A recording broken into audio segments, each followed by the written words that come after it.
So, 'di ba, I think in your elementary or high school, you have an activity where you need to write diaries or make autobiography. Okay, so for businesses, it's very important that you record all their transactions. Okay, especially those transactions nga na impact sa kwarta. So, the purpose of that is para may bawaan mo if whether nalugi ba ka or wala, pila na imong cash, pila na gasto nimo sa salaries. Okay, so pila imong nagasto tanan, pila imong halin. So all of those can be answered only if you have the financial statements. Okay, so recording is very important kay of course although mas gabig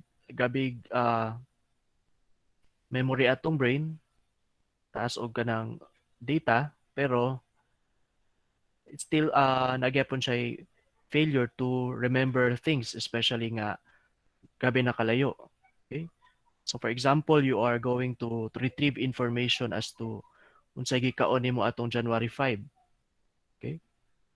So can you still remember that? Okay? So di ba lisod? So that is why you need to write it down. Okay? So you need to come up with a diary.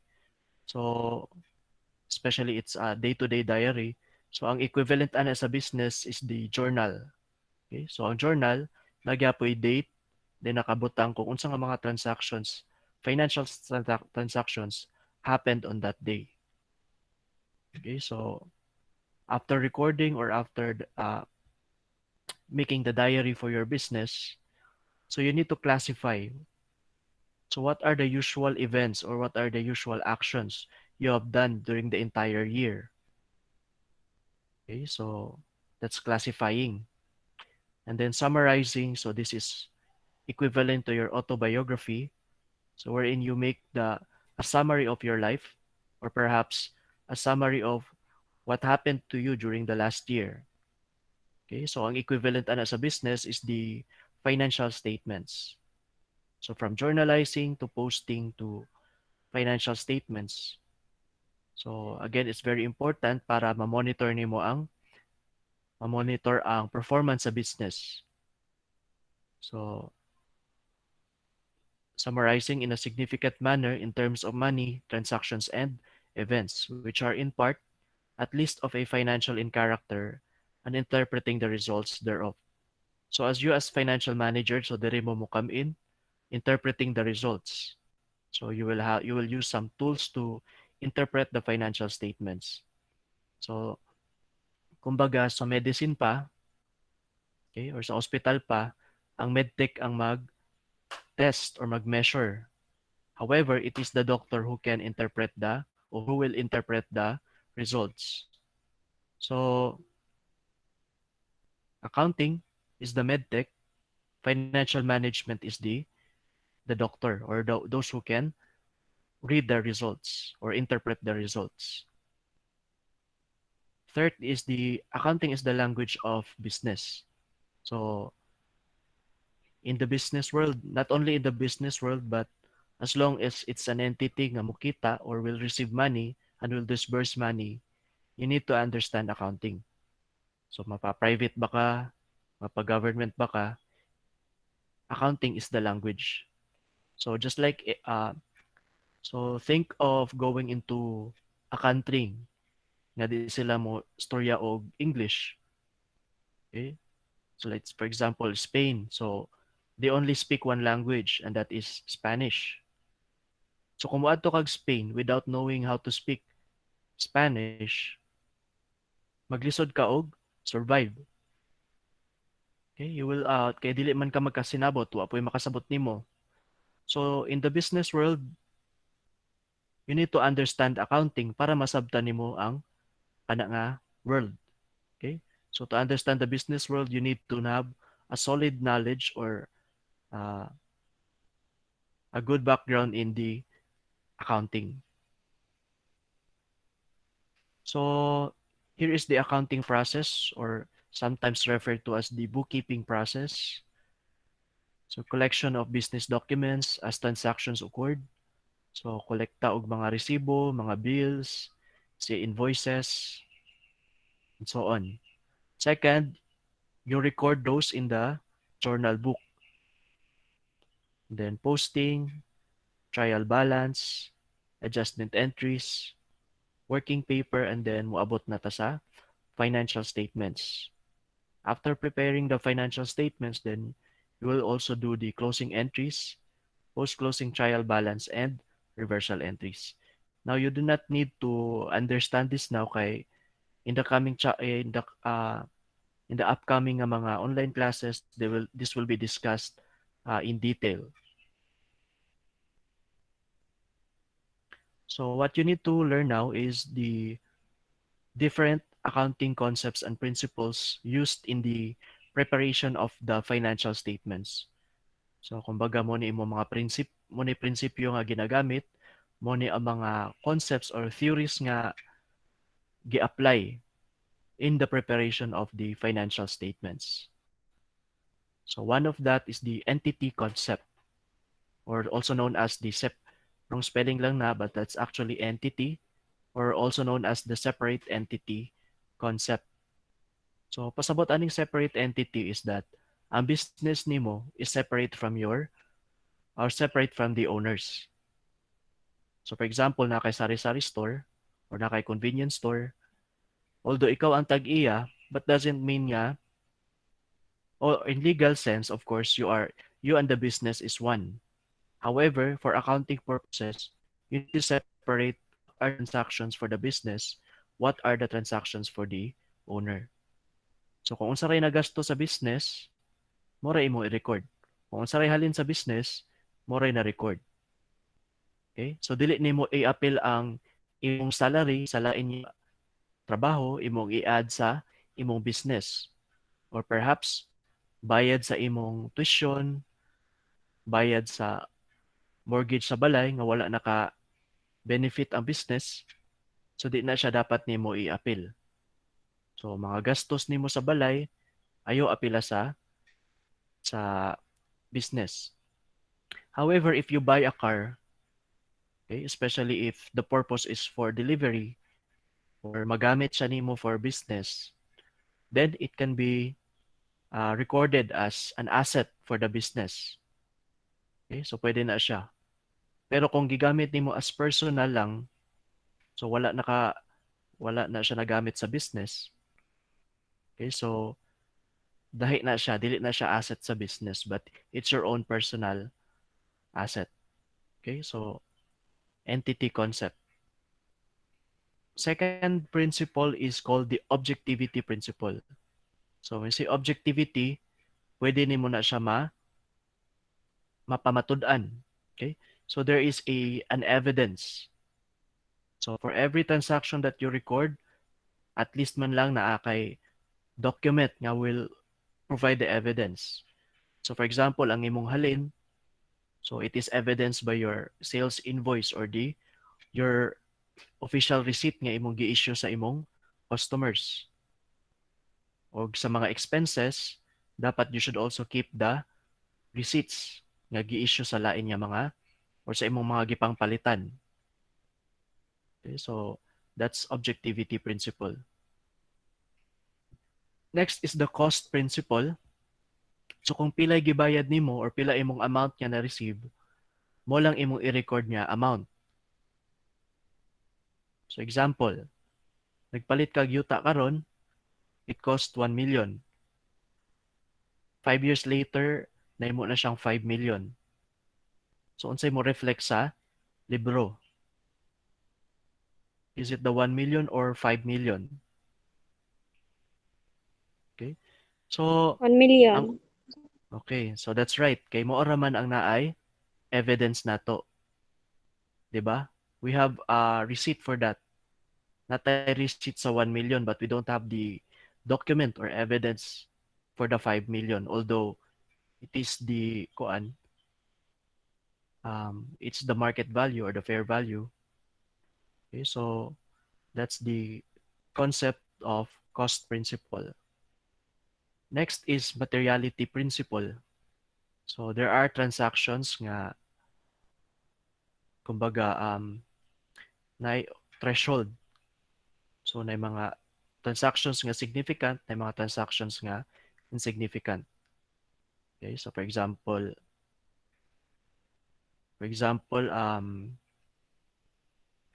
nag-count ka sa imong inventory, 'di ba? Nag-inventaryo ka, tapos niabot og 50,000. Okay? So pag inventaryo nimo 50,000, pero sa records nimo 50,001. Okay? So what will you record? Okay? So for others, they will still use the 50,001 anyway, piso raman daw kuno. So that's immaterial. So dili kayo siya significant nga amount.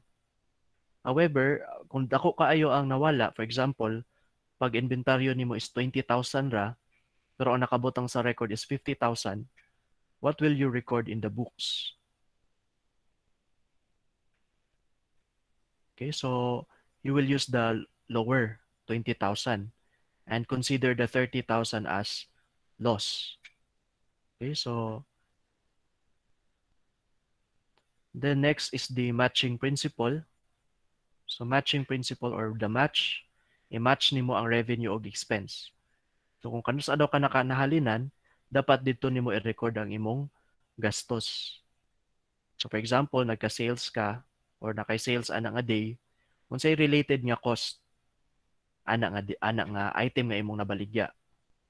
So for example, sari-sari store, so nakabaligya kag piatos. Ang piatos pagpalit nimo tag G's. Pero pag baligya nimo it's 15.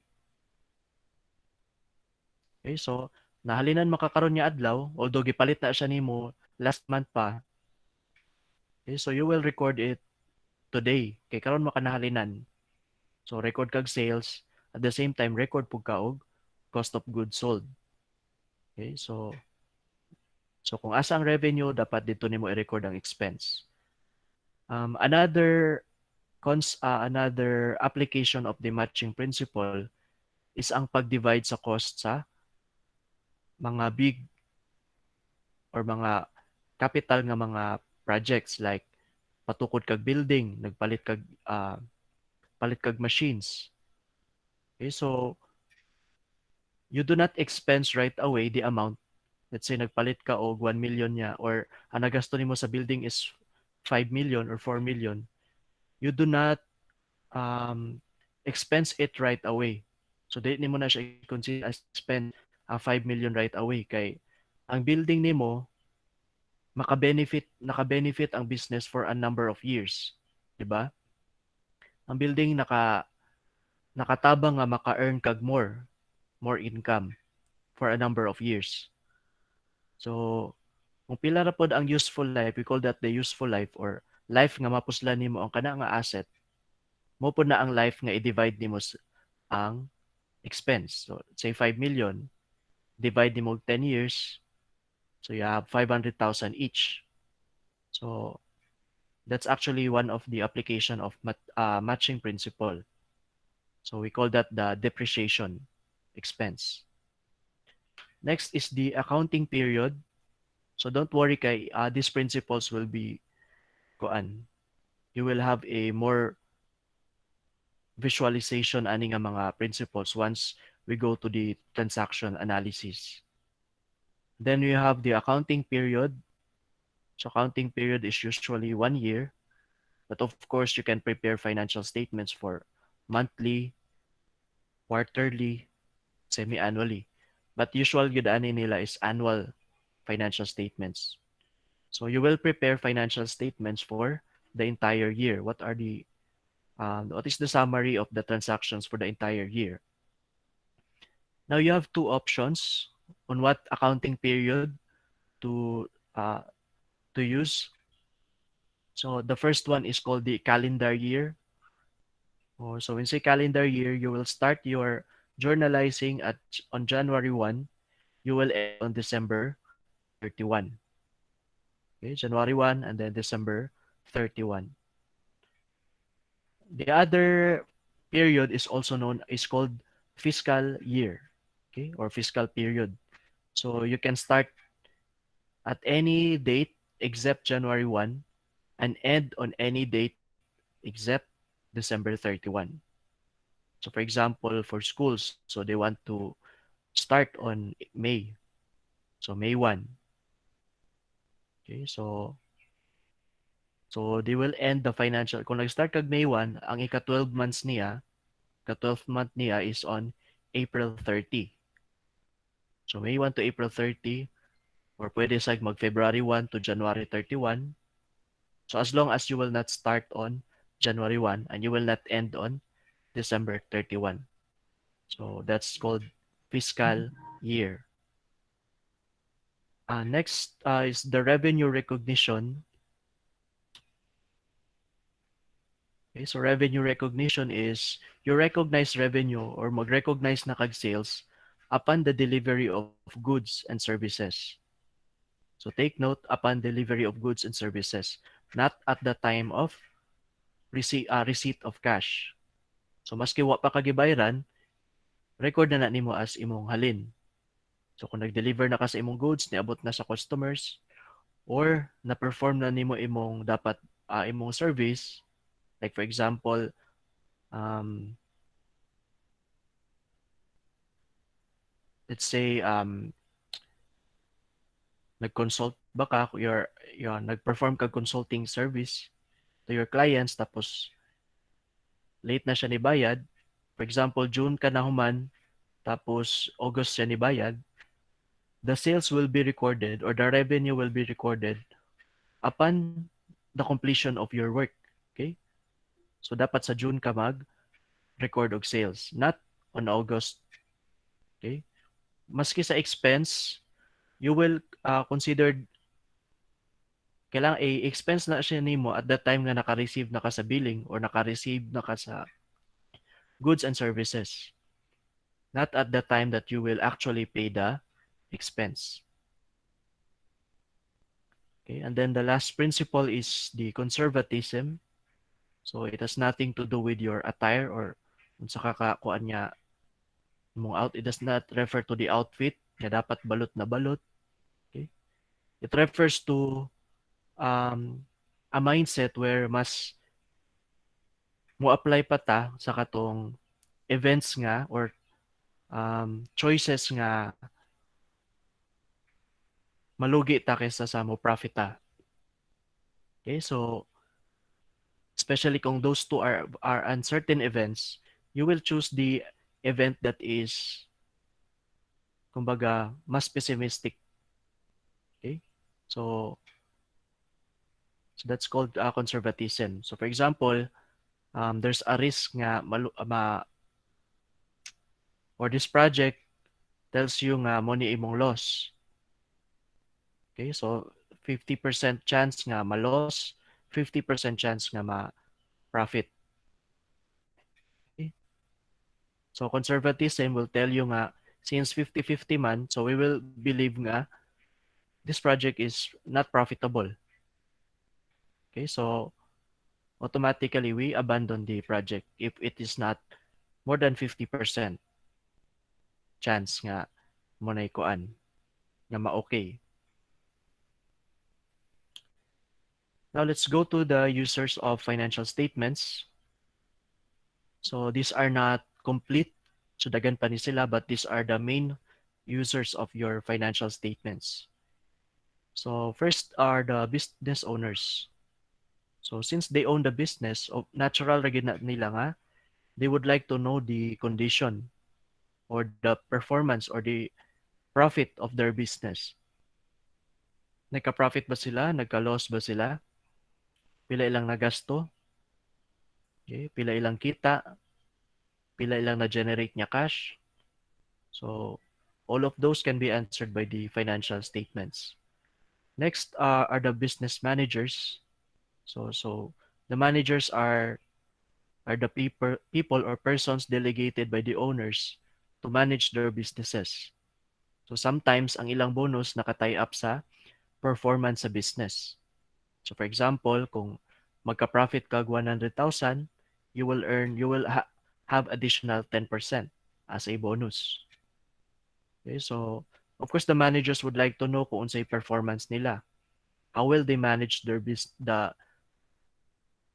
How will they manage the business? By reading the financial statements. Next is the government. So they wanted to know your income also for that year because dito naka-base ang imong tax. Okay, so dito naka-base kung pilay tax i-tax nga or pilay tax nga bayaran nimo. So unlike aside from the BIR, so you have other agencies regulating the businesses like DTI, okay, so Department Trade and Industry and Securities and Exchange Commission. For cooperatives, you have the CDA or Cooperative Development Authority. Next user are the potential investors. So kung mag-invest magani kag business, you have you want to know kung di ba ka malugi, dili ba masayang imong gi-invest. Okay, so tanawon nimo of course ang financial statements kung profitable ba ni siya nga business or not. Okay, so kung okay ba ni siya investan. Next are the creditors. So creditors or the lenders, so sila ang nagpautang sa business. So of course, if you are a lender or creditor, you want to know whether the business can really can pay their obligations. So do they have enough cash to pay liabilities? So in case mangutang sa ila. So next, labor unions. So this is a group of employees. Okay, so in an organization, so mostly naagi na yung mga labor unions. So the purpose of the labor union is um, to act as a bridge between the management and the employees. So they also serve as a kuan um pilaytig pamaba sa tanan empleyado. So for example, they want to ask for as for a raise in salary or for other benefits.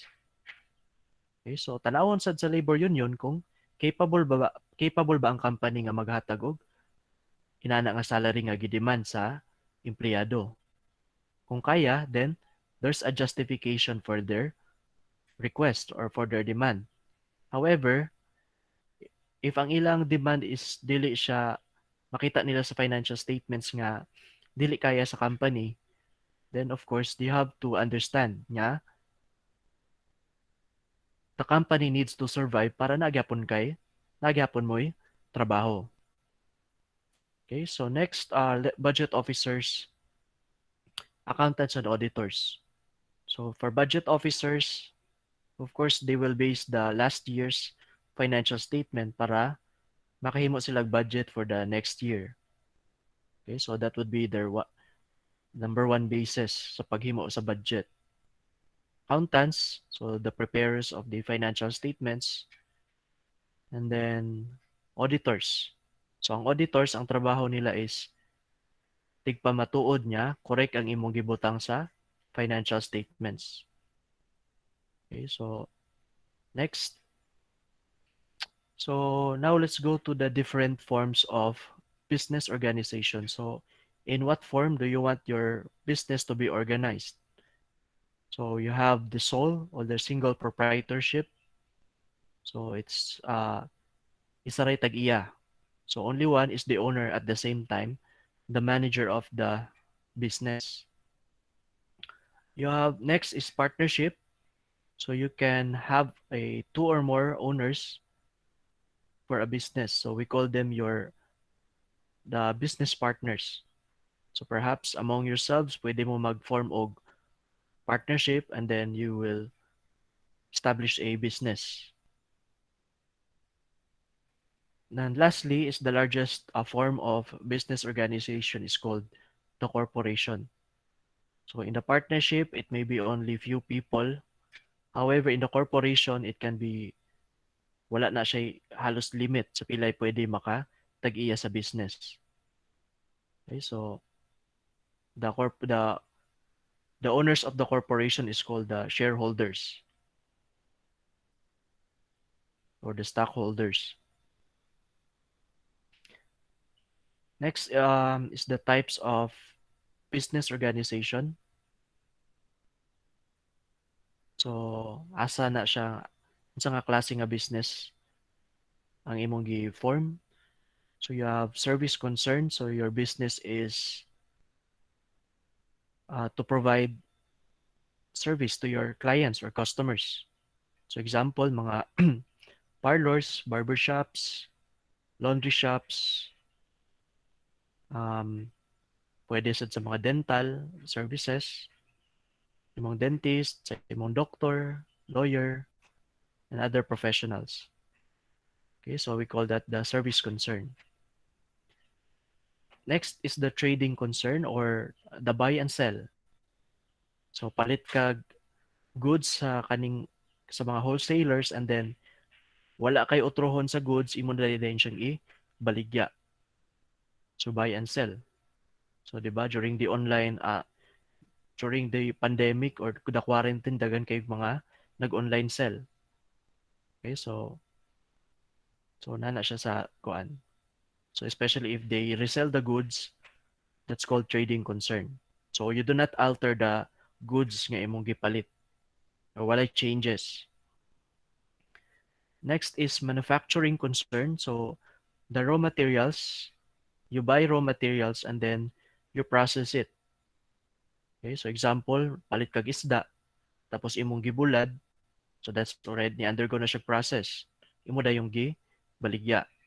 Or palit kag mango, palit kag kondensada, palit kag grahams, and then gihimo nimong mango float. Okay, tapos gibaligya. So nabilong na siya sa manufacturing concern. Okay? So as long as you alter the goods or there's a change in the composition or there's a new product na na-create by mixing the raw materials or the goods nga imong una gipalit, so nabilong na siya sa manufacturing. Sa trading wala kay bag-ohon. Wala nimo na siya gi-process. Okay, sa manufacturing there's a change. So that's the difference between the two. Although the two are in the business of providing goods, but the way of delivering or processing the goods is lahi. So that's service, trading, and manufacturing concern. Okay, so that's it.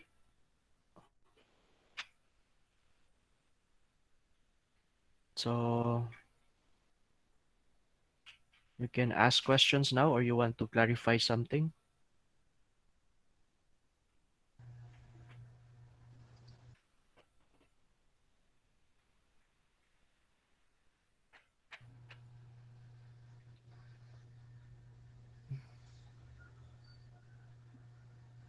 Okay, Ay, so makita na mo sa niyo ang presentation karon. what do you mean nga makita? Wala din Karong nakita karon? di ka nang discussion karon ba ma? Ang kita ba na mo sa niyo? Ah, yes. After this, sumama na atong klase, ako ni siyang i-save. So you can access it later.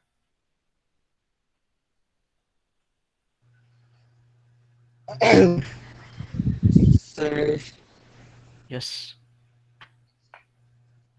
about sa assets and revenue, sir. Mm-mm. So what about the assets, revenues? If you're ano, sir, if you're kanang mag-game mo kag journal, sir. Mm-mm. Nag ka, sir.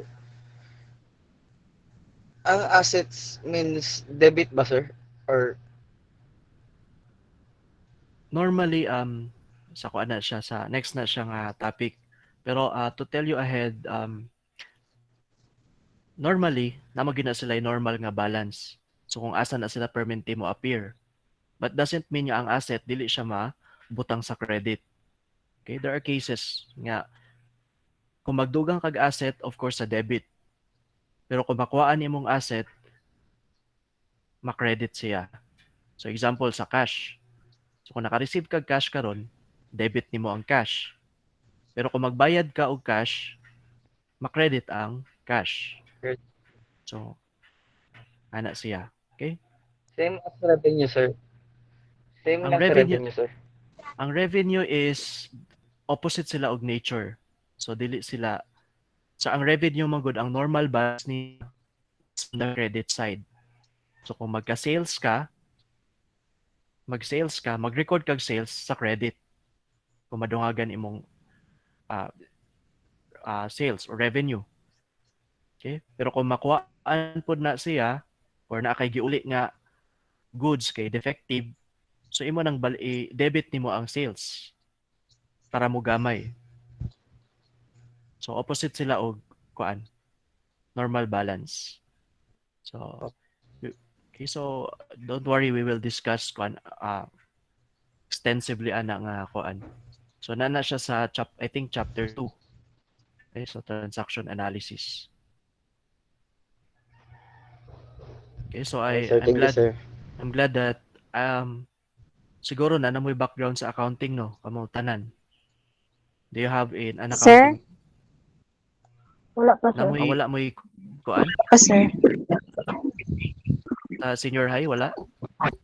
Yumes Wala. man mi Ay, sa sa senior. junior high, sir, na. Oo, sir. Mo ba na, sir? Okay. Okay. So, mas mayro pod Sir? niya mas mayro pod niya na. Okay. Go ahead. Considered ba ang cooperative as one of the forms of business organization? Yes. They are pero naa siya similarity gyapon sa corporation niya type na organization. Okay? So katong tulo nga akong gi-mention are just the three major forms pero of course napay lain ana. Okay? Pero however, Yes, sir. Thank you. ang cooperative is duol-duol og nature sa corporation. They have similar characteristics. Kaso lang, si corporation is more on creating profits. Okay? Si cooperative is more on helping its members. Yes. Okay, so thank you Hi, for sir. that Thank question. you. Who else who would like to ask?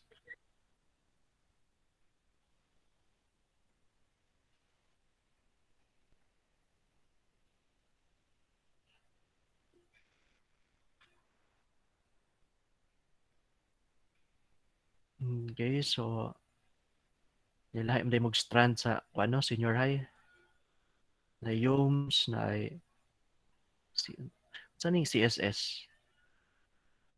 Na electrical installation and maintenance, na TVL, so mga TechVoc, Sir, computer system, sir.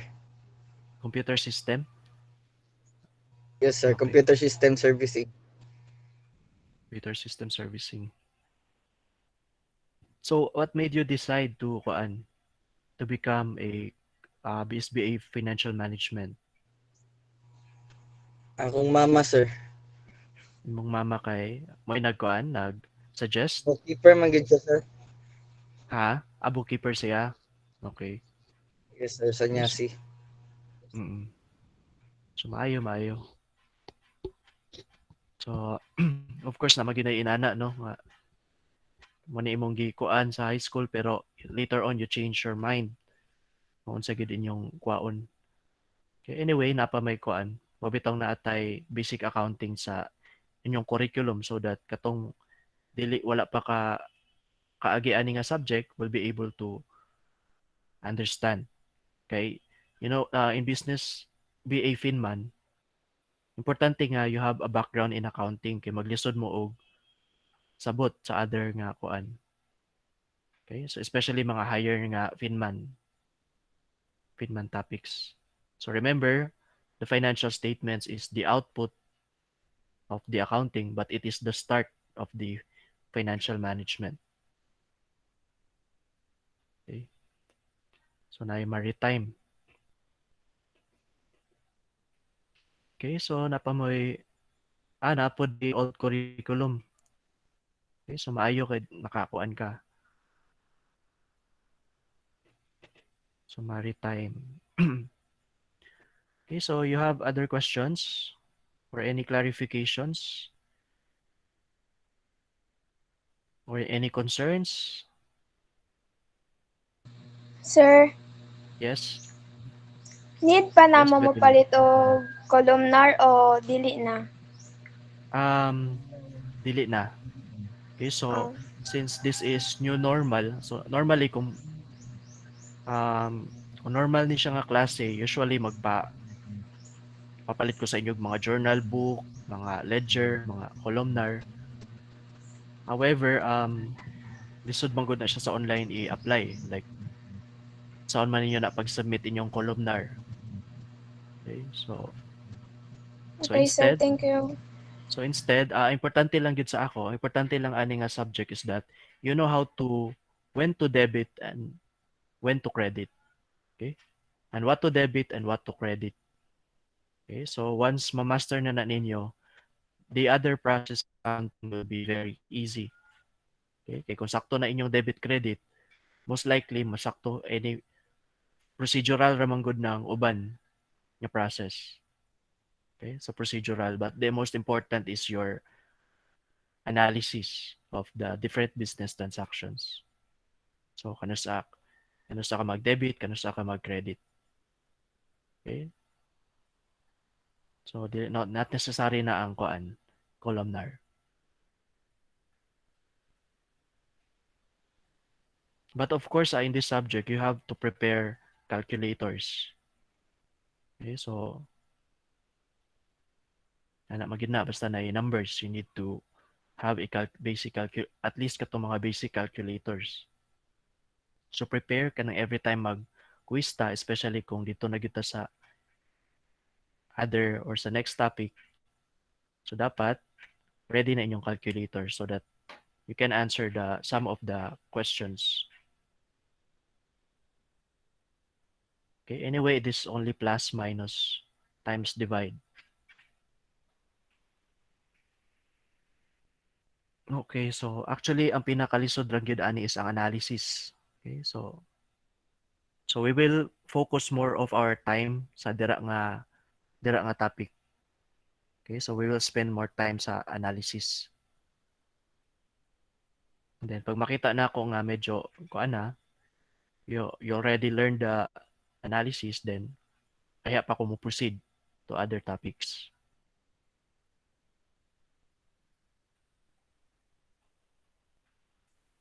Okay. Other concerns, questions before we meet next week. By the way, the quiz is already uploaded. So you can So I will also upload this recorded online class and then the PowerPoint presentation. I will also try to ask kung pwede ba i-book scan ang libro para naamoy soft copy or e-book. Yan yung mabasa-basa. Okay, so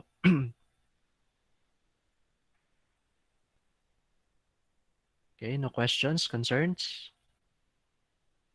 Attendance, yes, naatay attendance. So kindly type present sa chat. Kinsa to'y present, i-chat ninyo.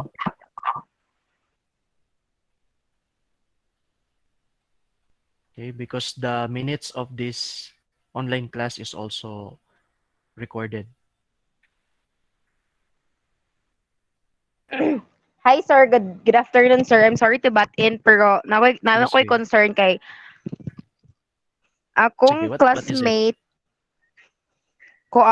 kanang what if in the middle of your class sir na ay manawag sa imo since cellphone lang man ang gamit unya Mm. emergency nga tawag and then na end ang imuhang na end ang Google Meet then di na siya kabalik sir unsaon man na sir pero Google gay Meet? na nawala Oo. siya kalit kay na may nanawag sa iya niya di na siya kabalik. Pag humanday call niya, wa siya ni balik Pasugod pa dayon. rin mo siya balik, sir? Ha? Pwede raman siya, pero kung late na po kaayo, like for example, hapit na mahuman ang klase, aya pa siya ni balik. So much better nga yan na lang tanawon tong recorded. Okay. Okay, sir. Okay, as you can Thank see, you. gaina. Yes, thank you also. So as you can see, gaina, so I prefer nga most of you na ana sa kuan kay para mapadayon atong discussion. Okay. Once I started presenting, ang ako ra makita is ang PowerPoint. So I could not see your kuan. Okay. However, pwede ra na siya, pwede ko ninyo ignon nga na ay gusto mo sulod given that dili pa kayo taas atong discussion like 30 minutes pa lang. Okay. Okay, so don't worry sa katong wala ka sulod. So you have time to watch this online class.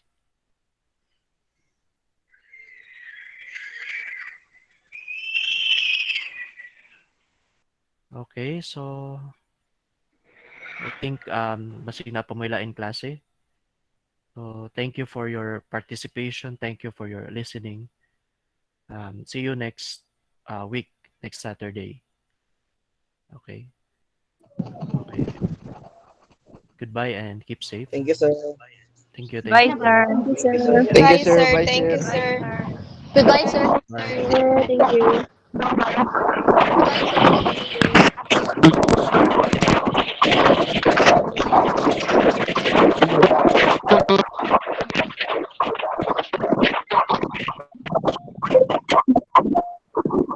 sir.